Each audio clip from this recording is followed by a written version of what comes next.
여러분 안녕하십니까? 뉴스 속 사상과 이념을 알아보는 이동호의 시사 엑스레이 2021년 6월 14일 월요일 아침입니다. 오늘 시사 엑스레이는 멀리 광주에서 보내드립니다. 여러분 시작하기에 앞서 함께 구호를 외치겠습니다. 광화문 온랩으로 조직하고 배우고 가르치자. 한 번 더 해볼까요? 광화문 온앱으로 조직하고 배우고 가르치자. 예, 감사합니다. 어제 영국에서 G7 선진 7개국이 모이는 관련 모임이죠. G7 정상회담이 있었고 공동 성명이 발표됐습니다. 공동 커뮤니케라고 하는데요.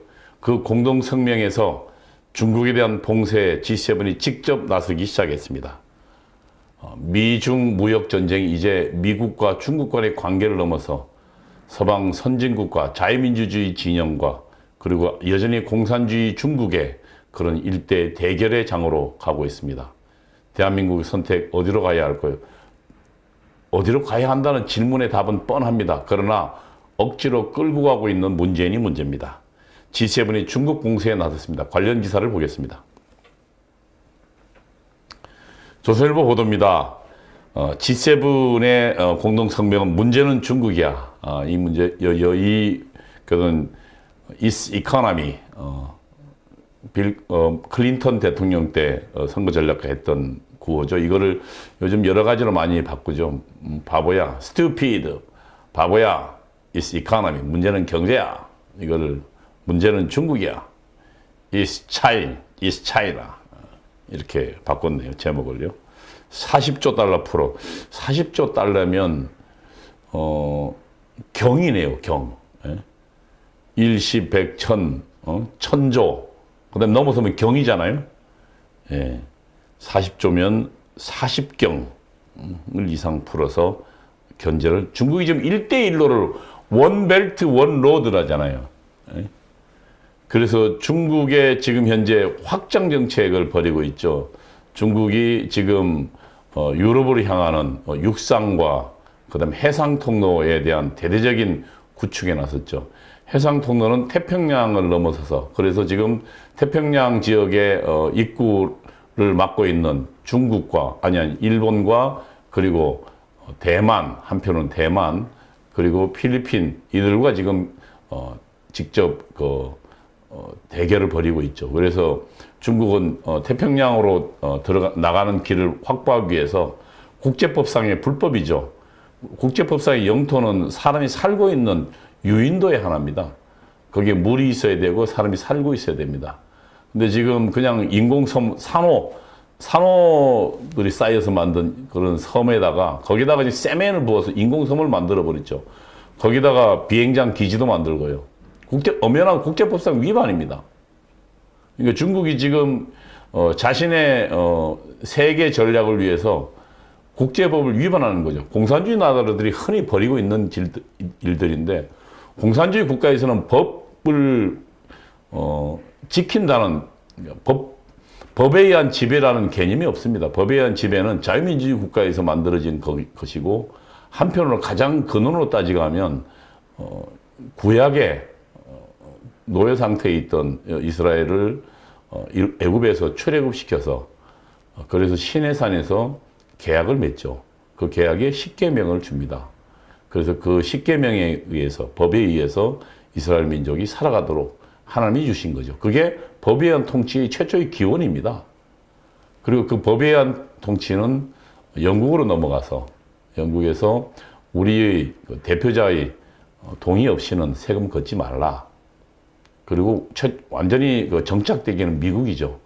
미국에는 천부인권선언과 권리선언을 포함해서 성법인 헌법을 만들고, 그 헌법의 하위법인 법률을 만들어서 그 법률이 우리 인간사의 전체적인 것을 대신하고, 그 법률에 의해서는 누구나 다 평등하도록 그렇게 만들었죠.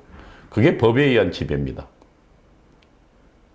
이건 지금 법에 의한 지배는 사실은 기독교적 전통과 그 다음에 미국적 전통이 합쳐져, 미국도 뭐 개신교들이 만든 나라니까요. 그렇게 본다면 법에 의한 지배는 거기에 대한 원천은 결국은 그 기독교인들이 세운 법 통치 방식이죠. 아시지만 공산주의자들은 법에 의한 통치라는 개념이 없는 건 그들은 문명 파괴가 거의 목적이었습니다. 그리고 당시 세계 주류를 이루고 있고 그리고 평화와 안정을 구하고 있던 유지하고 있던 그런 기독교국이 중심된 세계 질서를 근본적으로 흔드는 데 목적으로 삼았죠. 그래서 계급투쟁론이라는 저주의 이론을 내세워서 그들은 문명 파괴에 나섰죠. 그래서 공산주의 나라에는 법치가 없습니다. 자신들의 이념에 맞으면 뭐든지 선이고 자신의 이념과 틀리면 전부 악으로 규정합니다. 선과 악의 규정은 아주 명확하죠. 자신의 이념에 맞는 건 뭐든지 선이고 자신의 이념에 틀리는 건 뭐든지 악이다. 그래서 그들은 공산주의자들이 실제로 집권한 나라에서는 수백만 명, 수천만 명 학살이 벌어집니다. 그 이유는 뭘까요? 자신의 이념에 어긋나는 사람들은 악이기 때문에 그들을 아무런 양심이나 꺼리낌 없이 그들을 학살하는 거죠. 중국에서도요, 수천만 명의 학살이 있었고요. 소련에서 있었고요. 그리고 크메르 루즈에도, 캄보디아에도 있었죠. 다 공산주의에 경도되었던 공산주의자들이 그들의 이상에 맞는, 이상에 어긋나는 것은 공산주의에 반대하는 것은 전부 악으로, 적으로 하면서 벌어졌던 참상들입니다. 그래서 공산주의자들은 전통적으로 법이라는 건 없습니다. 모두 다 공평한 법은 없어요. 그들에게는 오직 공산주의란 이상이 있을 뿐이죠. 중국은 바로 그런 면에서 법치랑 거리가 먼 나라입니다. 특히 북한은 어떻습니까? 북한과 무슨 경제협력 관련 무슨 협약을 맺어서 북한과 무역했던 사람들 다 북한이 하루아침에 변신합니다. 그리고 그 법에 대해서는 아무런 지켜야 된다는 의식도 없어요. 그래서 협약 믿고, 그러니까 법 믿고 북한에 투자했던 사람 다 쪽파찼습니다. 현대도 마찬가지죠. 현대 그룹 어떻게 했습니까? 정주영 회장이 소를 몰고 시작해서 그래서 금강산에다가 대한민국 그 현대의 재산으로 호텔도 짓고 위락시설을 만들었죠. 그래서 금강산 관광했죠. 그러나 북한은 저들이 필요에 따르면 하지만 필요하지 않다고 하는 순간 언제라도 그것을 지킬 의사가 없죠. 개성공단도 마찬가지였죠. 오히려 개성공단에 입주해 있던 사람들을 압박하고 협박하고 인질 삼기까지 했죠. 그래서 개성공단에서 아주 탈출 러시가 일어났지 않습니까? 개성공단에 있던 원부자재를 싣고 승용차 뒤에 가득 싣고 오는 모습 우리는 수년 전에 본 적이 있지 않습니까? 이것이 공산주의자들이 갖고 있는 그 법치에 대한 아무런 개념이 없다는 그대로 증명해 주는 겁니다. 중국도 마찬가지죠. 중국도 1대1로라는 걸 통해서 자신들의 확장 정책에 어긋나는 것은 국제법도 무시했죠. 그래서 일본 센카쿠 열도 앞에다가 자신의 인공 산호섬을 인공섬으로 만들어가지고 거기에 기지 만들고 우리 영토라고 선언해버렸죠. 그래서 지금 미국은 항행의 자유라는 작전을 벌이고 있죠. 그래서 군함을 동원해서 중국이 선언한 영해를 거스르고 있죠. 영해가 아닌데 영해를 선언한, 그럼 미국의 입장은 불법이라는 거죠. 국제법을 어긴 거라는 거죠. 국제법을 어긴다는 것은 뭐예요? 국제적 분쟁을 일으키는 주역이라는 것이잖아요. 중국이요. 그 중국에 대해 지금 서방국들, 특히 자유민주주의 세계가 봉쇄에 나서고 개제에 나선 겁니다. 지금 이번 G7의 그 공동성명은 그런 면에서 굉장히 의미 있는 성명이 될 겁니다. 사실은 닉슨 때 미국은 중국을 소련과의 동맹에서 떼어놓기 위해서 대중국 정책을 벌였죠. 중국에 접근했습니다. 그래서 대탕트 정책을 벌여서 중국과 평화 모도를 구성했죠. 핑퐁 외교라고 하나요? 뭐 탁구팀이 오고 가면서 그렇게 시작된. 그래서 중국을 당시 미국의 주요 정책 결정자들은 중국이 시장경제 체제에 편입되면 더 이상 공산주의를 하지 않을 것이라고 믿었습니다. 그게 일종의 실용주의적 사고랄까요? 이념이 갖고 있는 그 경직성, 이념이 갖고 있는 그 뭐라 그러나 그 다이내믹성을 무시한 거였죠. 그러나 결국은 수십 년간의 그 중국을 자유시장 경제로 편입한 결과는 어떻습니까? 중국은 그 덕분에 그동안 가난에서 벗어났습니다. 그리고 산업이 비약적으로 발전했습니다. 세계의 공장이었습니다. 인구가 많으니까요. 그래서 세계 모든 기업들의 투자를 이끌어냈죠. 그래서 세계 기업들의 투자를 바탕으로 비약적으로 성장했죠. 물론 현재의 문명이나 여러 가지 면에서는 아직 뭐 G7에 이르지도 못하지만, 그러나 워낙 인구가 많고 규모가 크기 때문에 현재 경제력 규모에 있어서는 G2에 해당한다고 평가를 하고 있죠. 세계 두 번째다. 그래서 지금 중국은 이 서방의 자본과 서방의 투자를 가지고 오히려 자신들의 체제를 안정화시켰죠. 중국 인민들을 먹여 살렸고, 그리고 절대적 가난으로부터 벗어났습니다. 이제 중국은 저 서부 극지까지 대부분 다 절대적 가난에서 벗어난 것으로 보입니다. 그리고 전체 현재 한 국민소득 10,000불까지, 물론 뭐 지금 상해 같은 경우는 뭐 한 3만 불, 4만 불에 가 있죠. 이런 지금 비약적 성장을 이루었습니다. 그게 서방의 자유시장 경제를 받아들이면서, 그러나 중국의 체제는 바뀌지 않았습니다. 중국은 여전히 일당 공산주의 국가입니다. 자유민주주의 국가에서는 복수 정당이죠. 그러니까 서로 뭐 예를 들면 다른 사상을 갖고 있는, 혹은 다른 지향 정책을 갖고 있는 정당들이 서로 나서서 경쟁하도록 되어 있죠. 그러나 중국은 그것도 허용하고 있지 않습니다. 중국의 개인의 믿는 개인의 종교의 자유는 허용하지만 종교를 포기할 자유는 없습니다. 그러니까 내가 예수 믿는 건 괜찮지만 내가 주변에게 예수 믿으라고 전도할 경우 그 사람은 불법자가 됩니다. 그래서 그런 포교에 나섰던, 선교에 나섰던 교회들을 불사르는 장면들을 우리는 목격한 바 있죠. 그리고 중국에 선교사로 갔던 많은 선교사분들이 추방돼 나왔죠. 이게 중국입니다. 그러니까 그동안 사실은 닉슨 이래로 미국의 정책은 실패한 겁니다. 약 70년대부터 근 40년간 이루어졌던 중국에 대한 유화 정책은 실패했죠.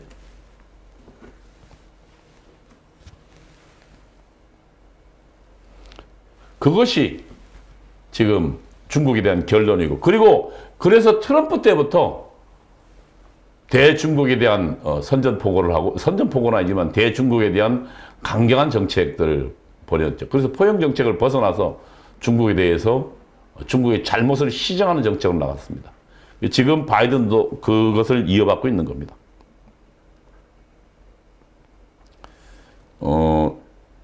B3W, 더 나은, 그러니까 build, 건축한, better, 그 다음에 월드인데 뭔가요? 하나가? 예. build back better. 더 나은 세계에 재건한다. back. build back better. 그러니까 B가 세 개잖아요. 그래서 B3. 그 다음에 월드니까 세 개니까 B3W 이렇게 명칭을 구했네요. 예. 그래서 지금 그동안 서방 세계가 중국이 공격적으로 이웃나라를 투자하면서 사실상 그 투자를 통해서 종속시키는 정책을 벌였죠. 원벨트, 중국 중심의 하나의 지대를, 그러니까 서방에 대응하는 중국 중심의 그런 그 경제 지대를 구축한다. 경제뿐만이겠습니까? 정치적인 하나의 그 벨트를 구축한다는 구상에. 그래서 사실은 아프가니스탄이나 그다음에 아시아 못 사는 나라들이 여기에 많이 혹했죠. 근데 아시지만 중국은 그 차관을 주는 대신 항구를 뭐 임대하거나 항구의 사용권을 갖는 등 사실상 그 돈을 가지고 그들을 노예화, 신노예화하는 정책을 벌였습니다. 그래서 이제 거기에 대한 중국의 지원을 아시아, 아프리카나 혹은 다른 나라들도 점차 깨닫기 시작했어요. 최근에 뭐 중국이 이런 정책으로 원벨트 원로드, 그러니까 1대1로 정책으로 중국이 개발한 백신을 뭐 중남미에도 뿌리고 아시아, 아프리카도 많이 공급했죠. 그런 것들과 지금 그래서 거기에 더 이상 중국이 확장되도록 놔둬서는 안 되겠다 해서 G7 서방 선진 7개국이 나서고 있는 겁니다. 여기 공동성명에서 아주 그냥 여러 가지 말들이 많이 나오는데 40억 달러뿐만 아니라요. 그러니까 약 4경이죠. 40조 달러니까요. 그 다음에 신장 위구르 인권 문제, 홍콩 인권 문제. 우리 홍콩 보셨잖아요. 홍콩의 민주운동을 강경 진압했죠. 최초에 영국도 판단을 잘못했던 겁니다. 영국은 중국의 약속을 믿었죠.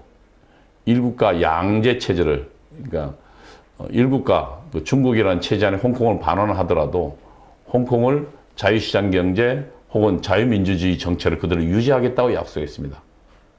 그러나 지난해 중국 인민대표회의, 그러니까 대한민국 같으면 국회에 해당하는 거기서는 그냥 홍콩을 완전히 자기들의 체제로 중국식 공산당 일당 독재 체제로 편입시켜버렸죠. 그래서 지금 거기에 살고 있는 많은 분들이 지금 정치적인 압박에 시달리고 있죠. 거기에 뭐 무차별 강경 진압하는 걸 우리는 뉴스를 통해서 많이 봤습니다. 지금 중국이 미얀마, 옛날 버마죠. 미얀마의 아웅산 수지가 집권에 있었는데 거기에 지금 선거로 진 군부가 다시 쿠데타로 장악했는데 그래서 민주주의 정부를 지원하는 시민 세력과 쿠데타 세력 간이 지금 치열한 거의 내전적 상황으로 가고 있는데 그 쿠데타 세력을 지원하고 있는 것이 중국이라는 여러 가지 근거 있는 지적들이 나오고 있죠. 그래서 지금 중국이 그런 인권의 문제는 그들은 없죠. 홍콩에서도 마찬가지고요. 반민주적인 이런 중국의 문제들을 지원하고 지적하고 나선 겁니다. 신장 위구르도 어땠습니까? 거의 인종 청소에 가까운 신장 위구르 주민들을 소개시켜버리고 그리고 그들을 정치봉 수용소 비슷한 곳에 한 곳에 집단 거주지를 묶어서 가둬버리고 그리고 이번 성명에도 나왔지만 거기에 소수민족들을 강제 노동을 시켰답니다. 거주 이전을 제한해놓고 거기에 가둬놓고 현대판 과거의 현대판 강제 수용소라고 할 수 있죠. 그리고 거기에 참상들이 전혀 밖으로 못 나가도록 언론을 차단해 버리고요. 그게 지금 중국입니다. 한편으로 자유시장 경제를 하고 있지만 가장 중요한 인간의 정치적 자유와 권리들을 전부 억압하고 있죠. 거기에 대해서 드디어 40년 만에 이제 서방 세계가 더 이상 중국을 그런 방식으로 다가서는 안 되겠다고 실패를 깨닫는 겁니다. 예. 다음에 대만 해협의 안정을 강조했네요. 대만은 지금 중국과 마주하고 있죠. 49년도 결국 공산당과의 전쟁에서 패한 중국 국민당이 대만으로 넘어가서 거기에 세운 나라가 자유나라가 대만이죠. 그동안 사실은 키신저 이래로 중국과 관계 정상화를 하면서 유엔도 중국에 가고 그래서 대만은 거의 잊혀진 나라가 돼 있었습니다. 섬으로요. 그러나 지금 중국 정책이 실패했다는 판단에 따라서 결국 대만과의 관계 개선이 급격히 나서고 있죠. 그리고 중국은 그러한 대만에 위협하고 있죠. 미국과 정상회담을 앞두고 중국 왕이 외교부장이 대한민국 외교부 장관 정의용을 불렀죠. 대만 바로 코앞에다가요. 그게 무슨 의미겠습니까? 우리 대한민국대로 중국이 대만을 위협하고 중국을 한 나라로 만드는데 거기에 동참하라는 신호를 보낸 거 아니겠습니까? 지난 5월 21일 있었던 한미 정상회담 공동성명을 문구를 놓고 중국이 거세게 반발하고 있죠. 결국 지금 대한민국은 친중이냐, 친미냐, 대륙동맹이냐, 해양동맹이냐, 친공산주의 동맹이냐, 친자유민주주의 동맹이냐 선택을 강요받고 있는 겁니다. 여기에서 중간자적 역할은 없습니다. 균형자 힘이 있어야 균형자 역할을 하죠. 국가 간에서는 힘만이 정의인 세계입니다. 중국은 즉각 반발하고 있습니다. 예, 이어서 성명에 대한 내용을 좀 보도하겠습니다. 역대 G7 공동선언문에 대만에 대한 이슈를 포함한 건 최초라고 보도하고 있습니다. 내용을 좀 볼까요? 조 바이든 미국 대통령이 추진 중인 중국 경제 구상에 G7 정상들이 호응하면서 국제 반중연대가 본격화하고 있다. 반중연대입니다. 국제적인. 13일 발표된 G7 경제정상 커뮤니케 공동성명인 코로나 바이러스 제조사. 이것도 참 지금 우리는 전 인류가 코로나19 바이러스 때문에 우한 폐렴이죠. 바이러스 때문에 재앙적 지금 재난을 겪고 있습니다. 근데 최근에 여러 가지 정황들에 따르면 두 가지 의문이 있습니다. 하나는 우한 연구소에서 인위적으로 만들었다. 왜냐하면 인위적이 아니라 동물에서 박쥐에서 나왔다면 박쥐에서 변형되는 과정이 밝혀져야 됩니다. 박쥐에서 동물에 갔다가 다른 동물로부터 다시 인간에게 변이되는 과정이 있습니다. 근데 지금 현재 여러 역학조사에서 그런 변이되는 과정이 보이지 않습니다. 변이되는 과정이 없었다는 뭐예요? 누가 인위적으로 사람이 만들었다는 얘기입니다. 어디에 쓰려고요? 지금 우한에는 바이러스 연구소가 있거든요. 중국에요. 그 연구소는 뭐예요? 유사시에 이런 인체에 치명적인 세균들을 가지고 전쟁 무기화하려고 하는 연구소가 우한에 있습니다. 그리고 그 우한의 연구원들 몇 명이 이 우한 폐렴과 똑같은 발작 증세를 보였었습니다. 그리고 그 시기에 거기부터 퍼져서 거기에 의사가 용감하게 이거 재앙적 질병이라고 외쳤다가 그 의사는 중국 당국에 의해서 그냥 강제로 갇혀졌죠. 그리고 그 의사는 죽어갔습니다. 지금 이제 그것이 이 우한 폐렴 사태인데요. 그래서 여러 가지 우선 우한에 바이러스 연구소 있는 지역에서 발생했고 그 연구원들이 우선 가장 먼저 발병했고요. 그리고 만약에 애초에 지금 현재 뭐 알려진 것처럼 만약에 이것이 동물에 의해서 특히 박쥐에 의한 인간에 대한 전염이라면 그 전염의 매개 전달물이 있어야 됩니다. 그리고 변이되는 과정이 있어요. 그 변이되는 과정이 안 보인다는 거예요. 우한 폐렴에서부터 여러 가지 변이되는 뭡니까? 영국발 변이, 그 다음에 아프리카발 변이, 그 다음에 우리 이태원발 변이, 여러 변이들이 있지만 애초에 그러면은 박쥐가 걸리는 질병이, 박쥐가 있는 질병을 사람에게 거줄 때는 이것이 매개체가 있어야 되고 그 변이되는 과정이 있어야 되거든요. 동물 질병이 곧바로 사람에게 옮겨가지 않으니까요. 그런 면에서 지금 이번 공동성명은 특히 바이든 대통령은 의문을 제기하는 겁니다. 인류의 재앙적인 코로나19 바이러스를 중국이 제조하고 실험하다가 지금 실수로 유출된 거 아니냐. 그렇다면 지금 현재 우리가 겪고 있는 이 엄청난 재앙들은 중국이 인위적으로 만들었을 가능성이 있습니다. 지금 G7 공동성명, 공동 커뮤니케에는 이것을 지적하고 있는 겁니다.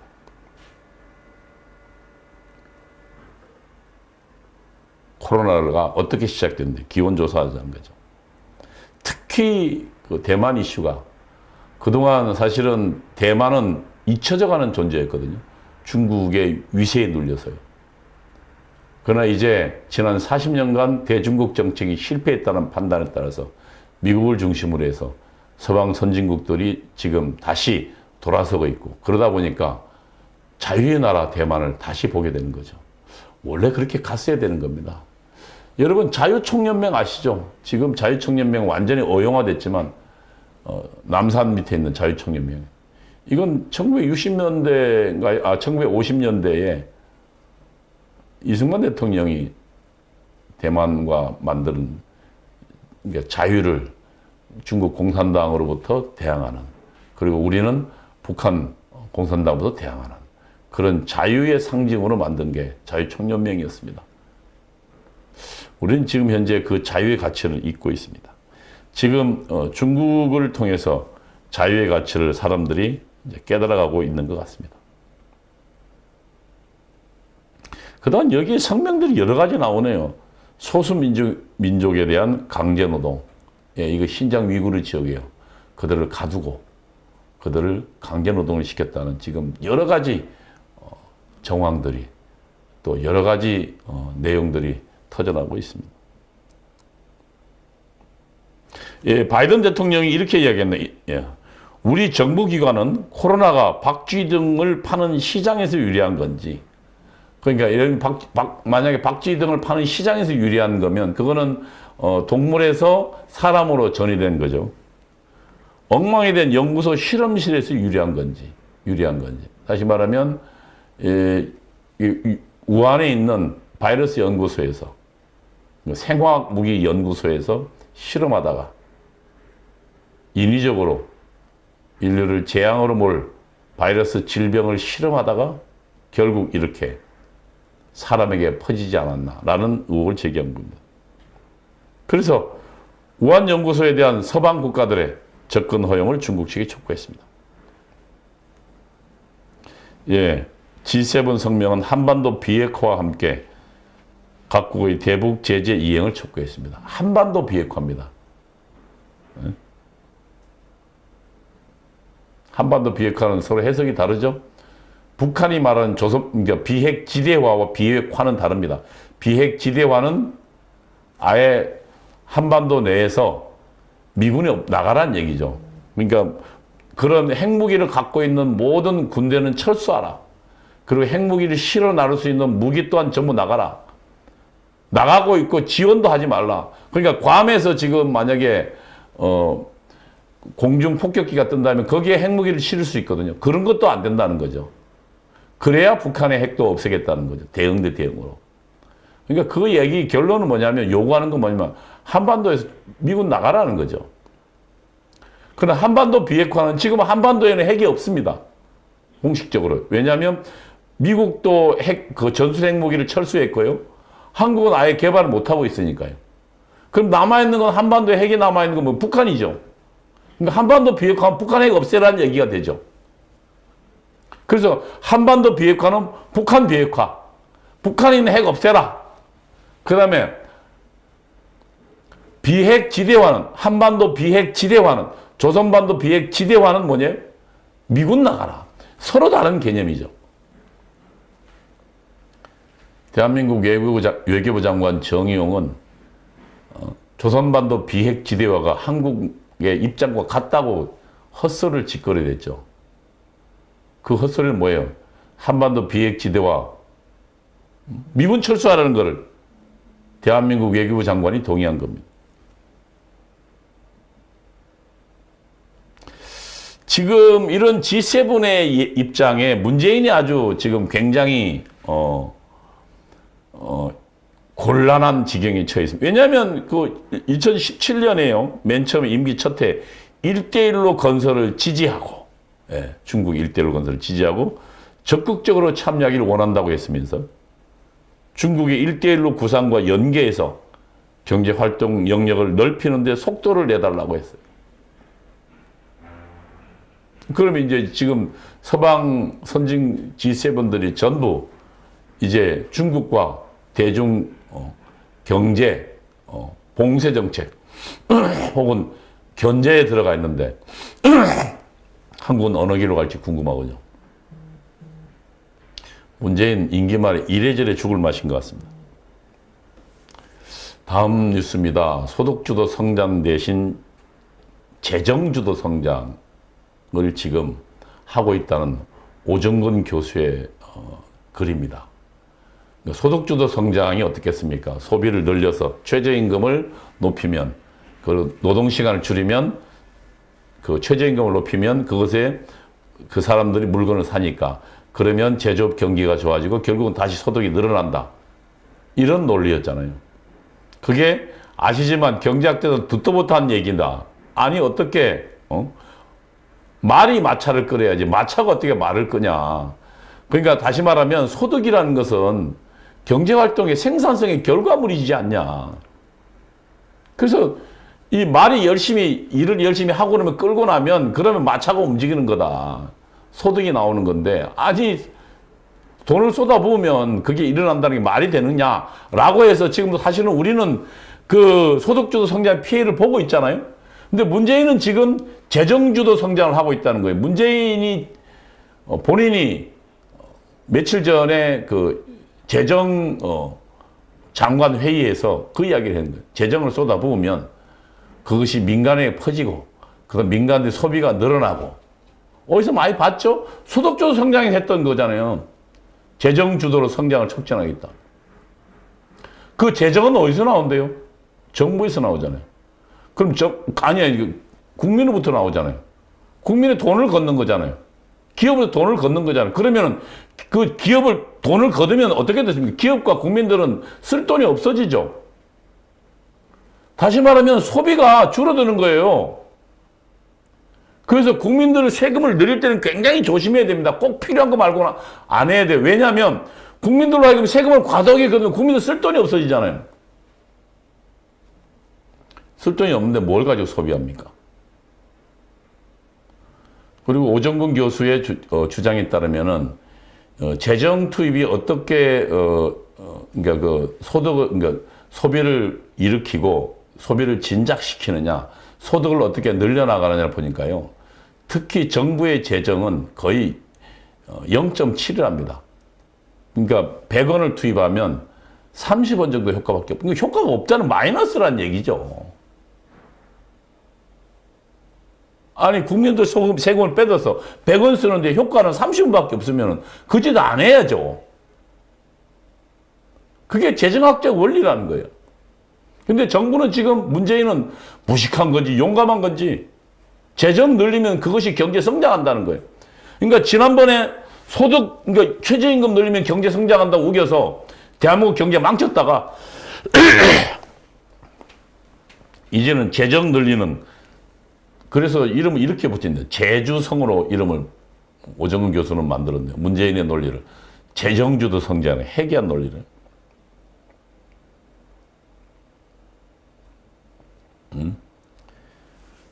문재인은 27일 국가재정전략회의에서 재정지출을 확대하면 경기가 회복되고 또 세수가 증대되고 재정지출이 추가 확대되고 경기 회복이 가속화된다.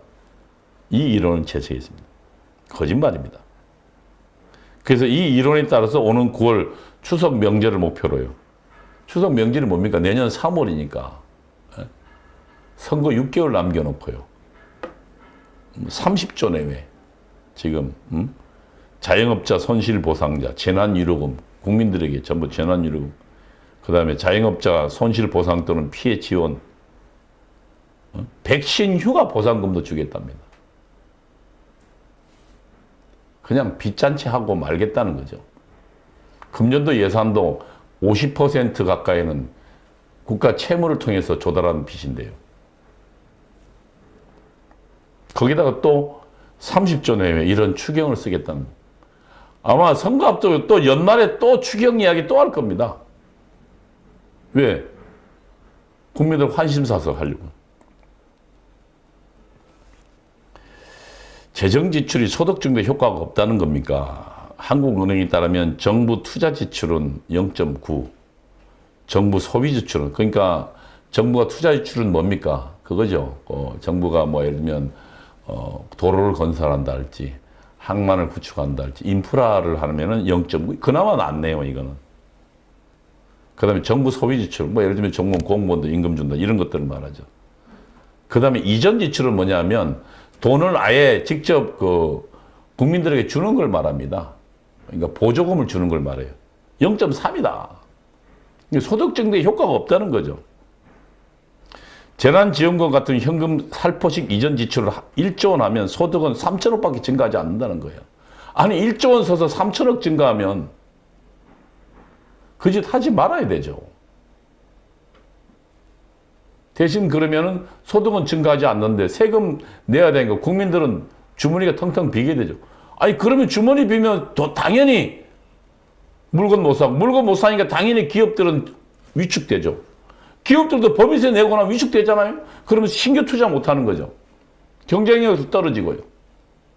그럼 위축되면 어떻게 돼요? 그러면 또 악순환이죠. 기업이 위축되니까 임금 줄이거나 혹은 내보낼 거 아닙니까? 그럼 다시 가게는 더 힘들어지고요. 우리가 소득주도 성장에서 그들이 거짓말을 봤습니다.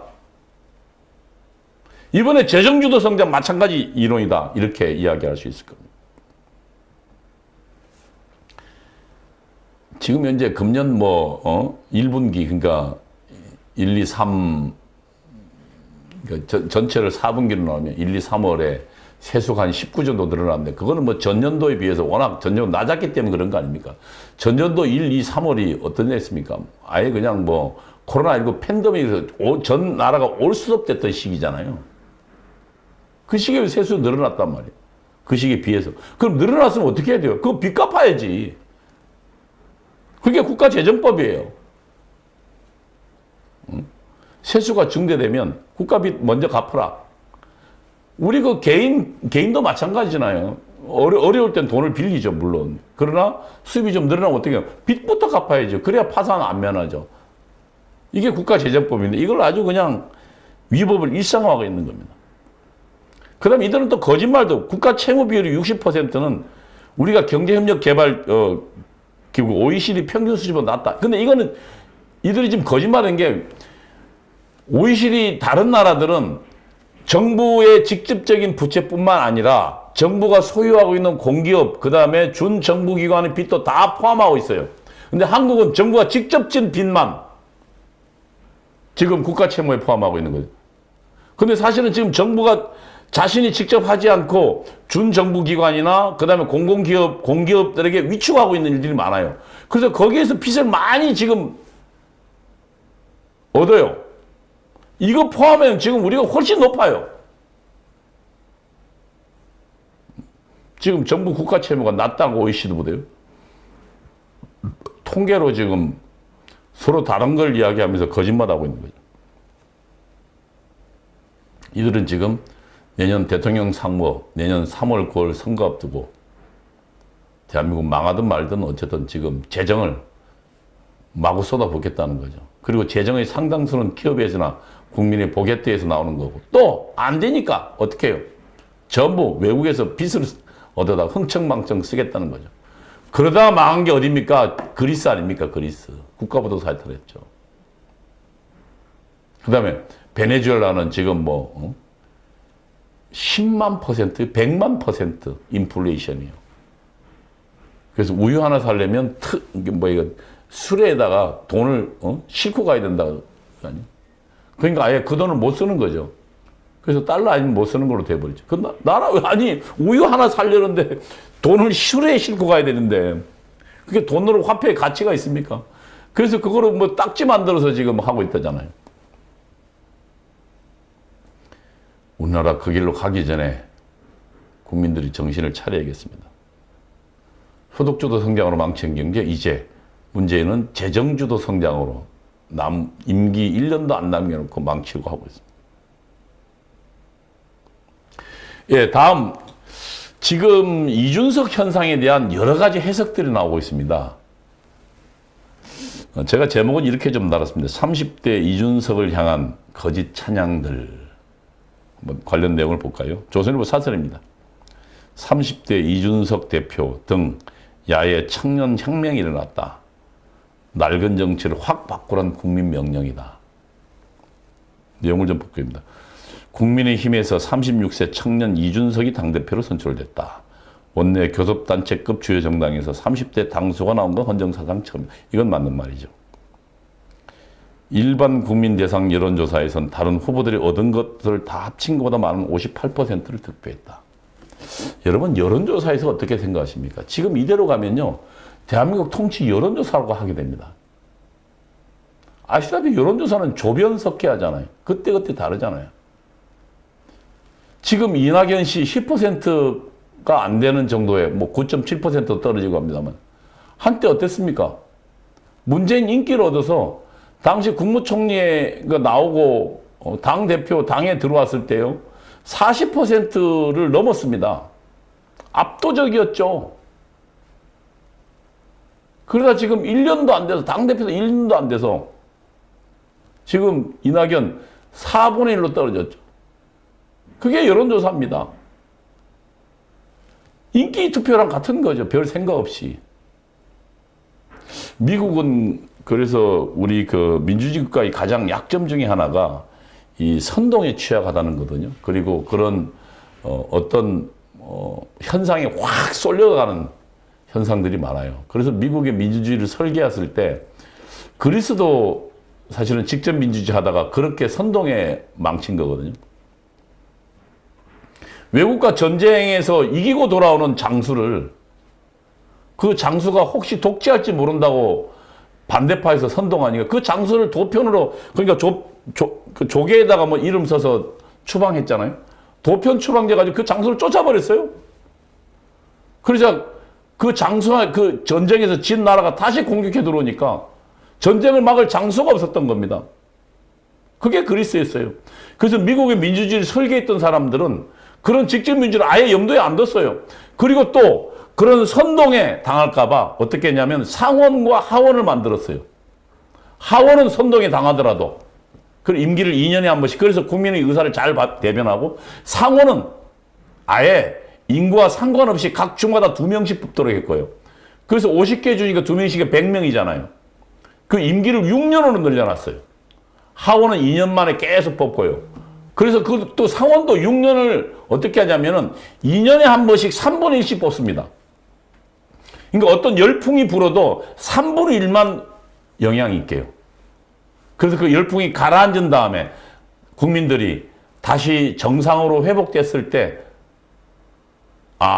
돌이킬 수 있는 시간을 주기에 지금 우리 지난 총선에서 180석 가면서 지금 그 열풍에 휩싸이면서 뭐 문재인 K 백신 성공 어쩌고저쩌고 이야기하면서 온통 그냥 정말 저 창고에 처박혀야 될 더불어민주당 후보들이 대거 다 당선돼 180석이나 됐잖아요. 그러다 보니 그들이 지금 180석 가지고 지금 온갖 대한민국을 지금 무너뜨리는 걸 만들고 있잖아요. 이런 것들을 방지하기 위해서 상원이라는 견제장치를 만들고 그리고 거기는 2년에 한 번씩 하도록 돼 있죠. 지금 이제 그래서 여론조사는 그렇게 믿을 게 못 됩니다.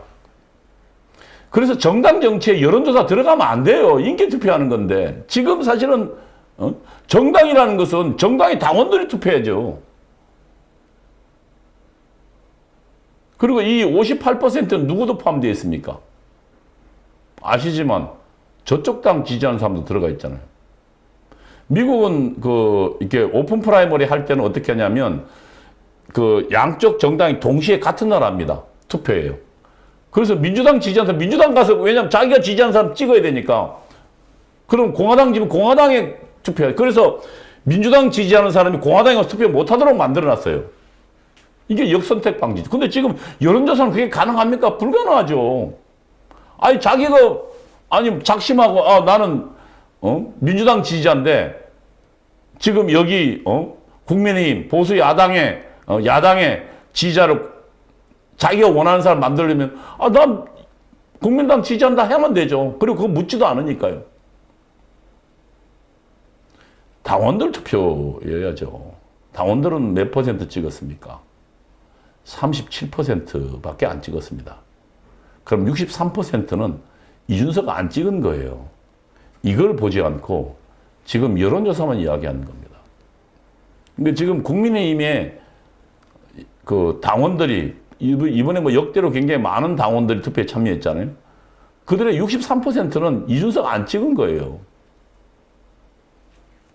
이걸 가지고 뭐 지금 현재 이준석 현상 정치혁명 이야기하고 있는. 그리고 제가 좀 이따가 보여드리겠습니다만 만약에 이준석 혁명이 가능하고 이준석 현상이 나름대로 보수 야당이라는 새로운 정치혁명이 되려면 20대의 지지율 변동이 있어야 돼요. 정당 지지도에서. 하나도 그대로예요. 그러니까 이준석을 찬양하고 있지만 이준석을 내세워서 지금 보수 정당들이 자신의 어떤 선동을 국민에게 하고 있는 겁니다. 거기에 지금 국민이 선동 당해서 여론조사 나왔지만 실제로는 20대들은 지금 국민의힘에 아무런 변화가 없어요. 그러면서 자기들 스스로 이렇게 이야기했네요. 정권 교체 열면 이준석을 밀어 올렸다. 그런데 이렇게 얘기해요. 올드보이 꼰대 이거 한번 보여주실래요? 꼰대 영남정당이라고 불렸던 국민의힘이 뭐예요? 이게 보수정당 맞아요? 자기 정당을 올드보이라고.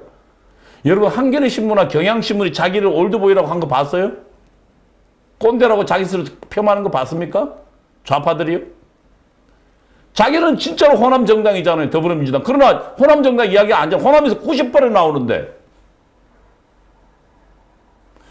이게 이들이 만약에 이런 표현이 가능하려면 조선일보는 더불어민주당에 대해서 호남정당이라고 호남에 90% 나오는 이게 정당이냐라고 이야기해야죠. 그래야 영남정당이라는 비판도 가능하죠. 더불어민주당한테 한마디도 못하고 비겁한 이들 같이라고. 만만한 보수정당만 지금 이렇게 욕하고 있는 거예요.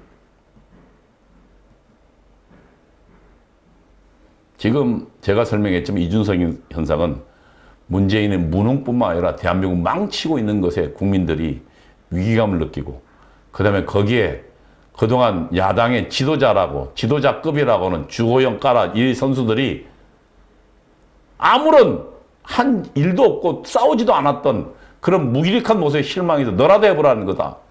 그래서 국민의힘 해체하라는 것이다. 라는 것이 제 분석입니다. 당원 투표에서 37%에 불과했어요. 그러니까 63%는 안 찍었단 말이에요. 이거를 지금 이 조선일보는 당원들의 선택인데 저항으로 이 대표가 이 저항을 넘어서 쇄신해서 저항으로 표현했어요. 정당한 의심이죠. 그러면서 여전히 지금 이 조선일보나 중앙일보, 동아일보는 선동하고 있는 거죠. 강청석 칼럼도 마찬가지입니다. 시대의 급소랍니다. 시대 정신이랍니다. 여러분 시대 정신이 뭘까요? 그 시대가 시급히 해야 될 과제를 이끌죠.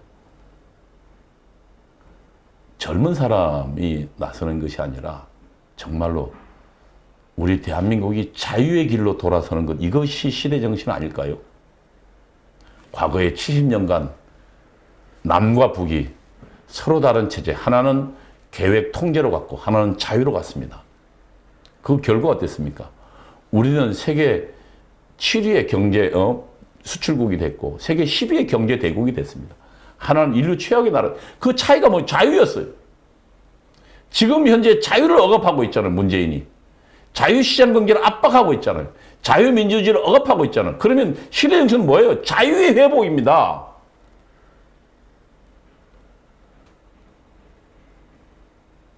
자유가 있을 때 그 자유에 걸맞는 공정, 정의, 자유가 또 정의죠. 왜냐하면 열심히 일한 사람이 자유를 가진 자유인이 열심히 일한 만큼 보상받는 게 프리마켓, 자유시장 경제에서 자유시장에서 보상받는 게 정의로운 거죠. 기회라는 것도 없습니까? 기회평등도. 법 앞에 전부 자유로운 사람들이 평등하니까. 우리는 자유회복이 우선이겠습니다. 이게 시대 정신입니다. 조선일보는 잘못 보고 있는 거죠. 세대 교체한다고 얼굴만 젊어서 되겠습니까? 생각이 자유로워져.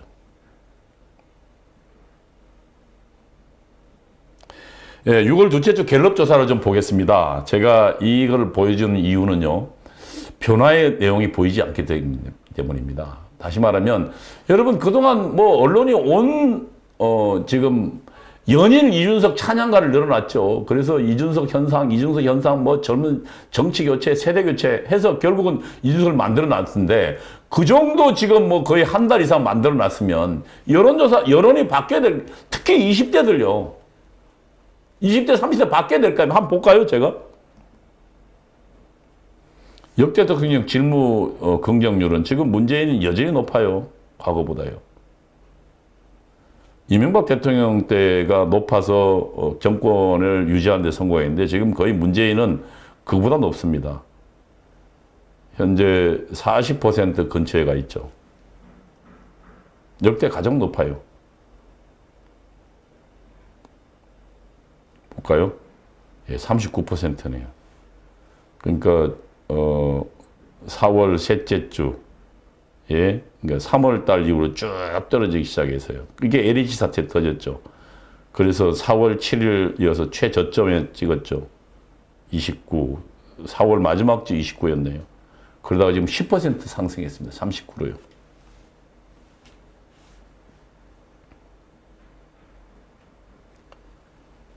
(20대는) 지금 대통령 직무 수행에는 50%, 55%가 반대하는데요. 근데 지금 보세요. 여기 보면 지금 20대가 약 28%가 문재인을 지지하고 있잖아요. 이들은 지금 그대로 더불어민주당이 가고 있어요. 한번 볼까요? 정당 지지도 최근에 31%가 더불어민주당, 27%는 국민의힘. 지금 현재 27%니까 거의 뭐 정체 현상이라고 보여지죠.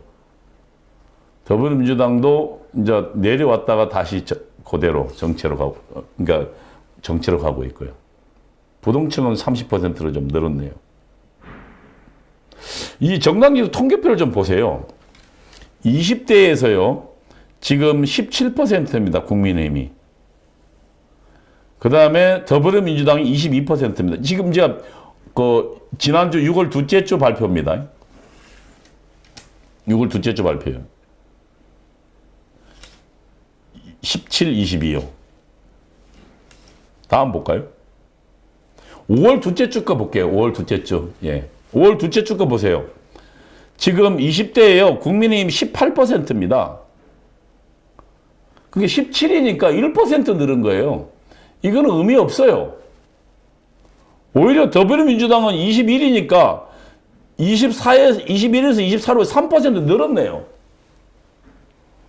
이준석 현상이 되려면 20대가 늘어나는 증거가 있어요. 30대도 지금 안 늘었잖아요. 그대로잖아요. 한번 볼까요? 30대 지금 현재 21, 31인데요. 20, 30대가요. 19, 34. 오히려 지금 더불어민주당은 한 3% 늘고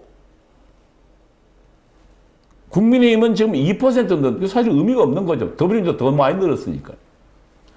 20, 30대가 지금 이처럼 늘지 않았어요. 오히려 지금 5월 둘째 주에 비하면은 18이니까 줄었네요. 1%. 20대는요. 줄었어요. 30대도 마찬가지죠. 21에서 줄었네. 21에서 19니까요. 이게 팩트예요. 그러니까 이준석 현상 때문에 국민의힘에 대한 젊은 층의 지지자 없다는 얘기예요. 오히려 줄었다는 얘기입니다. 그래서 이준석 찬양이 언론이 만들어낸 가공이지 실제로 지금 현재 정당 지지도나 여러 가지 데이터들은 늘지 않았어요. 저들은 데이터 못 봤나요? 이 이야기를 제가 지금 하고 있는 겁니다. 이 코로나 지원금에 대해서요. 지금 현재 전 국민에게 지급하라는 게 37%나 되네요. 그전에 33, 32였는데 지금 37%나 늘었네요. 예, 공짜 돈 싫어하는 사람 없죠. 우리 국민의식이 중요할 때입니다. 예. 너라TV 시청자 여러분, 그리고 국민 여러분, 우리는 지금 정말 언론의 폭주의 시대에 살고 있습니다. 무엇이 옳은지 무엇이 또 정의인지 깨닫지 못하고 때로는 거기에 정신없이 실려갈 때도 있습니다. 이 시기에는 먼저 깬 사람들이 훨씬 중요해집니다. 먼저 대한민국에 대해서 깨달은 사람들이 우선 자신의 자세를 바로잡는 게 중요합니다. 그리고 내 이웃을 설득하는 것이 중요합니다. 제가 계속 시작할 때마다 끝날 때 구호를 외치는 이유가 우리 너라TV 시청자 여러분은 먼저 깨달은 사람입니다. 그 먼저 깨달은 사람들이 무엇을요? 광화문 온내부로 우리 국민을 조직해 주십시오. 그리고 그 조직하는 과정이 설명하는 과정입니다. 대한민국이 어떻게 가야 될지를 설명해 줘야 합니다. 그리고 지금 저들의 언론에 선동당하지 않도록 일깨워야 합니다. 광화문 온내부로 조직하고 나부터 배우고 또 내 주변을 가르치자는 것은 바로 그것 때문에 제가 누차 강조하고 있는 것입니다. 여러분, 국민혁명당이 출범한 지 지금 현재 보름이 좀 지났습니다. 여러분 어떻게 보셨습니까? 국민혁명당은 박정희와 이승만 정신을 계승할 것입니다. 그리고 제4차 산업혁명 시대에 창조적으로 우리는 대응해 나갈 것입니다. 계승과 또 변화, 이 두 가지는 함께 가져가야 됩니다. 지금처럼 언론의 선동에 따라서 파괴적으로 가면 안 됩니다. 대한민국을 살렸던 그 자유를 우리는 끊임없이 발전시켜 나가야 될 것입니다. 그것이 국민혁명당이 갈 길입니다. 여러분 많이 지원해 주십시오. 자, 구호를 외치고 마치겠습니다. 광화문 논내부로 조직하고 나부터 배우고 가르치자. 오늘 여기까지 하겠습니다. 감사합니다.